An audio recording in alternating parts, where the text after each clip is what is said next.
Well, how's it going, guys and girls? Thanks for tuning in to my review of The Last Voyage of the Demeter, and also a big thanks to all the people who watched my previous video and what to expect from this film, especially to those who liked and subbed, as I cannot believe how well it did, thanks to you wonderful folks who just want to be entertained as well.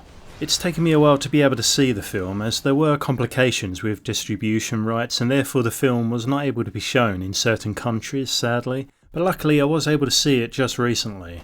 I will be talking spoilers just to warn you, so if you haven't seen it yet, please go see the film and come back later to watch the video. Thank you. So where to begin? Well, firstly, I did kind of hype up the movie quite a lot in my previous video to be something of a high caliber horror film. But can you blame me? The trailer was well put together and the film looked special enough to most definitely warrant our attention. So without any further ado, I'm pleased to say I had a great time with this film, and I know from the previous comments you guys did too. It lured me in from the get-go and kept me hooked with its authentic locations and impressively built ship that looked like it could sing 1,000 tales if it could only speak. I believe the filming locations were Berlin for the interior shots, and the exterior of the ship was built within a large water tank and filmed in Malta Film Studios. However, with the amount of care taken with the lighting effects both on set and in post-production, you may as well assume they filmed the movie out at sea. Although this film may not be perfect for everybody's needs and taste, I think it is a film to be treasured. However, I can admire any film that knows what it needs to be, how to achieve its goals, and then sticks with the plan with no strain from the path in the effort to please the general audience, if you know what I mean. I suppose what I'm saying is what you see is what you get, and the story is simple and clear. So Dracula, for reasons explained by Anna the stowaway on board, has decided it's time for a change of scenery, or rather the village he's been feeding on for generations is starting to dry up a little. Therefore his preparations to move to London involve 24 large cargo crates, Anna the stowaway, who is to share with Dracula one of said crates for feeding purposes, and ideally an extremely naive, hands-off and unassuming crew to transport them. Now where would all the fun be if the inevitable storm hadn't forced the stowaway crate to fall and split open, releasing Anna to the crew for some dire 19th century blood transfusion medical care, and therefore ensuring the crew's fate as Dracula is deprived of his only source of nutrition. Let the carnage commence. So I'm sure most people by now understand this film has been adapted from just a single chapter of Bram Stoker's 1897 Dracula novel, which in my opinion allows the movie to have sufficient freedom for dramatic license, but at the same time more or less keeping the narrative of events within the novel's canon.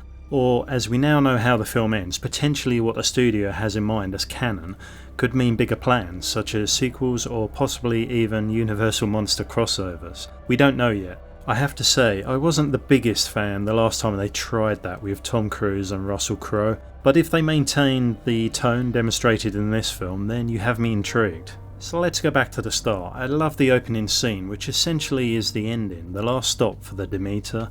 I especially found the very cinematic shot of the vessel's emergency landing to be particularly reminiscent of so many classic films in this genre. I can almost imagine having this image as artwork framed on a large canvas hanging on my wall, if I actually had the space, that is.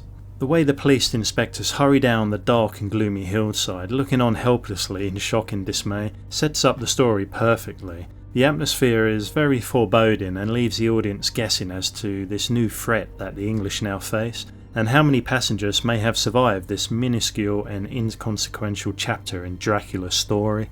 Honestly, we didn't have loads of time to spend with the crew before they set off, but it did feel effortless to invest in the characters we meet early on, as the film does spend that small amount of time wisely to establish who will be departing on board the Demeter and what kind of personalities will be confined together for the voyage.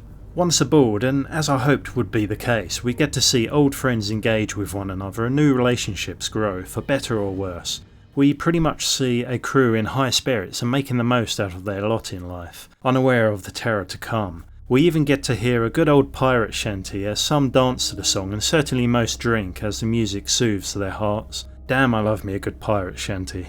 The ship was brought to life so well that it wholeheartedly felt like one of the characters in the story. I don't know how meticulous the director André Ovredor and his historic naval experts were in planning and building the design of the ship, as well as its ability to function as it would have back in 1897, but clearly much love and care was poured into its very essence. The ship's presence on screen inspires awe and wonder as we watch the characters embrace their surroundings on board and relish the life at sea, some of which like they've truly spent a lifetime mastering the skills needed to voyage any ocean. The authenticity on display here between the crew members and the vessel itself is every bit as engaging as I hoped it would be. I never expected the most sincerely gritty and historically accurate account of a voyage in its time period as, say, a movie like Master and Commander, but for a horror film they did a fantastic job. I mean, usually this level of attention to detail is mostly attributed to dramatic period piece films rather than creature feature horror movies, I think it's fair to say. In fact, the most memorable horror films that I can think of had similar treatment when it comes to set design. Liam Cunningham was unarguably the right choice to play the ship's captain. He has a wonderful knack for conveying his thoughts just with his eyes, or summarising the dire situation the ship and its crew find themselves in with only an expression. A quality actor who gave a great performance, as did the rest of the cast. However, it was more so the captain who made me share in the despair and diminishing resolve that he clearly felt many times. Generally though, I feel it would be Clemens, the physician on board, played by Corey Hawkins, who most audiences will probably relate with more and experience the world and story through. He brought rationality and perseverance to the group when situations were at their most dire. And then we have Wojciech, played by David Dasmalchian, who was the second in command and also brought some gravity to the role. In fact, David always seems to be a standout in any movie he's a part of, I would say, but his character Wojciech is clearly like a son to the captain, as no doubt they have shared many voyages together and therefore wisdom passed down accordingly. The captain at one point even offers him his position after a heartfelt conversation about stepping down to be with family. You get a real sense their bond is tight, even if they continuously have opposing views on how to deal with things on board, things being both Dracula and the stowaway. It almost makes you sad as a realisation of their fate is ticking ever closer. Okay, so let's talk about Dracula, the ominous presence on board the Demeter, and the very interesting direction they decided to go about presenting him in this film. Perhaps one of the cons for some people would be the lack of or complete absence of a character and personality. I'm pretty sure whenever we've seen Dracula in a film, we've seen him more resembling a man, intelligent and still a deadly predator. Here he's mostly just deadly. I do understand how for some this might have been a turn-off, but for me I appreciated the change of contrast in this particular villain and revelled in its demonic appearance as well as its violent desperation from a very deprived state of being. The way Dracula is introduced is nicely done and subtle enough to allow tension to increase gradually. At first, only shadows, strange noises and the drained corpses of livestock are present to sow fear into the crew. However, to begin with, many of the crew are sceptical of any tales of an evil presence on board. The remaining crew members, despite any beliefs they may have, are adamant that something needs to be done to mitigate the nightly problems that seem to be increasing. This becomes more evident as the disturbances escalate with the first disappearance of a crew member. In this particular scene, seeing the creature feed for the first time was disturbing to say the least.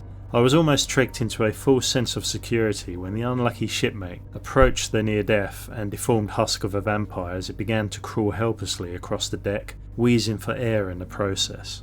The way it suddenly and violently lunged at its victim while in such a reduced state and tore into his flesh kind of set the premise for what was to come and laid bare in a flash the downfall of the crew of the Demeter and their hopelessness to ever fight back. The days and nights that followed did not disappoint throughout the film. We witnessed the anguish and torment that the virus inflicted from Dracula's bite would have upon its victims. The empty shell of a man whose free will is all but removed and whose sole focus now is to obey his new master was horrifying to watch. I could never quite tell how conscious and aware the individual was inside the body they could no longer control, but I almost felt relieved when they were exposed to sunlight and their anguish was ended, albeit in a very painful way.